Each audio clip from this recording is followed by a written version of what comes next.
പുറത്ത് പാചകം ചെയ്ത് ഇവിടെ കൊണ്ട് കൊടുക്കാം. അങ്ങനെയല്ലേ പറയുന്നത്. അങ്ങനെയല്ലേ പറയുന്നത്. ഉത്തരവാദിത്തപ്പെട്ട MLA പറയേണ്ടത് മെഡിക്കൽ കോളേജിലെ കോമ്പൗണ്ടിനകത്തല്ല അടുക്കള കൂട്ടി അവിടെ പാചകം ചെയ്യാനാണ്. അത് എവിടുത്തെ ഏർപ്പാടാണ്? ജനങ്ങളതൊന്നും ഇഷ്ടപ്പെടുന്നില്ല. വിദ്യാഭ്യാസ മന്ത്രിക്കും തദ്ദേശ സ്വയംഭരണ മന്ത്രിക്കും ആഭ്യന്തര മന്ത്രിക്കും കൊടുക്കും. 3 പേർക്ക് കൊടുക്കാം. അത് തയ്യാറാക്കി വെച്ചാണ് നയിക്കും. വിദ്യാഭ്യാസ മന്ത്രി വിളിച്ചിരുന്നു, ആഭ്യന്തര മന്ത്രി വിളിച്ചിരുന്നു, പിന്നെ മന്ത്രി ലിജു വിളിച്ചിരുന്നു. അന്വേഷിച്ചു എന്താ കാര്യം പറഞ്ഞു. പോലീസ് കേസൊന്നും ഞാൻ കൊടുത്തില്ല. കാരണം എനിക്ക് പോലീസിലെ വിശ്വാസമില്ല.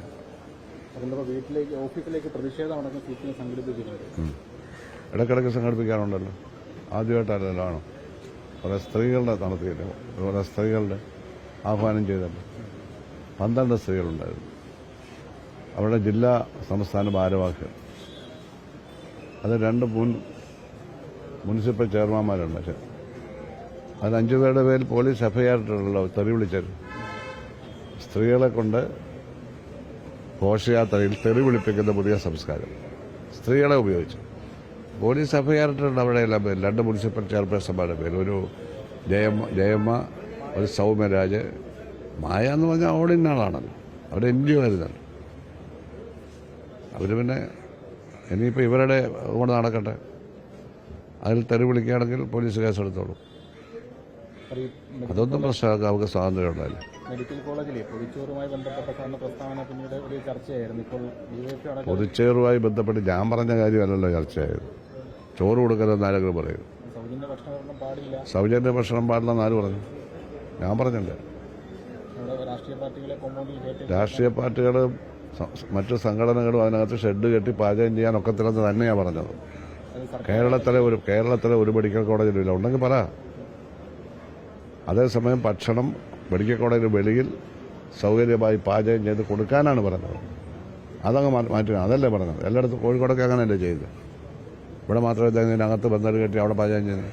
എന്താ പുറത്ത് പാചകം ചെയ്ത് ഇവിടെ കൊണ്ട് കൊടുക്കാം. അങ്ങനെയല്ലേ പറയുന്നത്.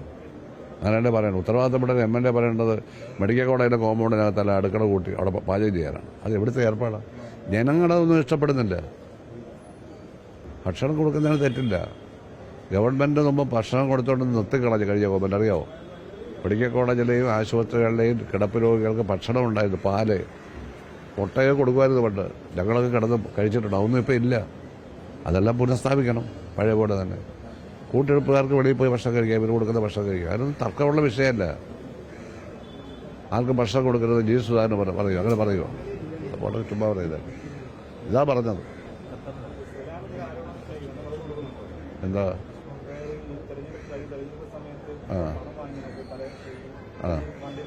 പണം വാങ്ങിയ കൈ കിട്ടി കാണും. ഞാനല്ല മത്സരിച്ചത്. പണം വാങ്ങിയെങ്കിൽ അയാളല്ലേ മത്സരിച്ചതെന്ന്. എന്ത് ചോദ്യമായി ചോദിക്കുന്നത്?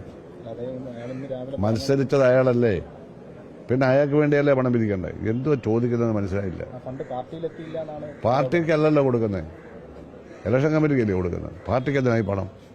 അയാൾക്ക് വല്ല വിവരമുണ്ടോ? കൈ എടുക്കണോ? ഇലക്ഷൻ പണം പിരിച്ച് പാർട്ടിക്കാണോ കൊടുക്കുന്നത്? അത് അഴിമതിയല്ലേ? ഇലക്ഷന്റെ പേര് പണം പിരിച്ച് പാർട്ടി ഫണ്ടിലേക്ക് കൊടുത്താൽ അത് അഴിമതിയാണ്. ആ സ്ഥാനാർത്ഥിയുടെ കമ്മിറ്റിക്കാണ് കൊടുക്കുക. കിട്ടിയ പണം അതുപോലെ കൊടുത്തു. അത് ആരിൽ നിന്നെല്ലാം കിട്ടി എന്ന് ഞാൻ പറഞ്ഞാൽ തന്നവരെ കളിയാക്കണം അല്ലേ? അത് തന്നവർക്കത് ഇഷ്ടമല്ലെങ്കിലോ? ശരി, ഞാൻ പറഞ്ഞ അയാൾക്ക് എന്ത് വിവരക്കേടാ പറയാൻ വയ്യാത്തേ? G. സുധാകരൻ സലാമല്ല G. സുധാകരൻ.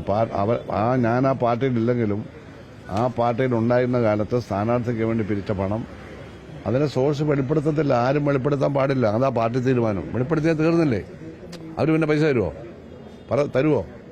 ഇതൊക്കെ എല്ലാവർക്കും അറിവുള്ളതല്ലേ? പറ. ആണ്. അയാളുടെ വിവരക്കേടിന് എന്നെ കൂട്ടുപിടിക്കണ്ട. അയാൾ എന്തെങ്കിലും നടന്ന് പറഞ്ഞുകൊണ്ട് അയാൾക്ക് മറുപടി വേണ്ട കാര്യം എനിക്കില്ല. നിങ്ങൾ ചോദിച്ചുകൊണ്ട് പറഞ്ഞാണ്. ഒരു മറുപടി അർഹിക്കുന്നില്ല. നിങ്ങൾ അതൊന്നും പറയാൻ തയ്യാറല്ലല്ലോ. അയാൾ അനാവശ്യമായിട്ട് ആരോപണം ഉന്നയിക്കുകയാണെന്നും അയാൾക്ക് എന്തെങ്കിലും പ്രയോജനം ഉണ്ടായിട്ടുണ്ടെങ്കിൽ G. സുധാകരൻ വഴിയെ ഉണ്ടായിട്ടുണ്ടെന്നും എന്നോട് എതിർത്തപ്പോൾ he was defeated by 28,000 votes. ഞാൻ സപ്പോർട്ട് ചെയ്തോ 11,000 ജയിച്ചു. അപ്പോൾ മനസ്സിലായല്ലോ.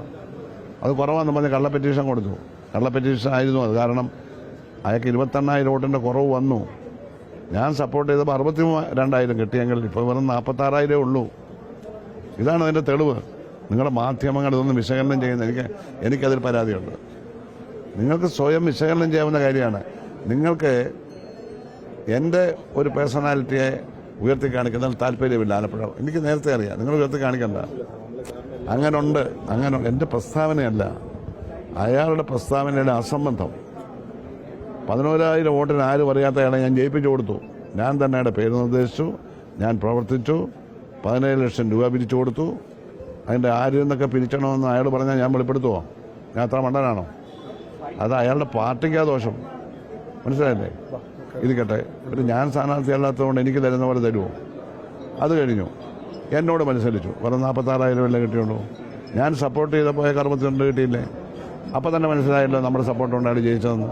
അപ്പോൾ അയാൾ നടത്തുന്ന ഇത്തരം ജൽപ്പനങ്ങൾക്ക് എന്ത് പ്രാധാന്യമാണെന്ന് നിങ്ങൾ പറ. ഒരു പ്രാധാന്യം.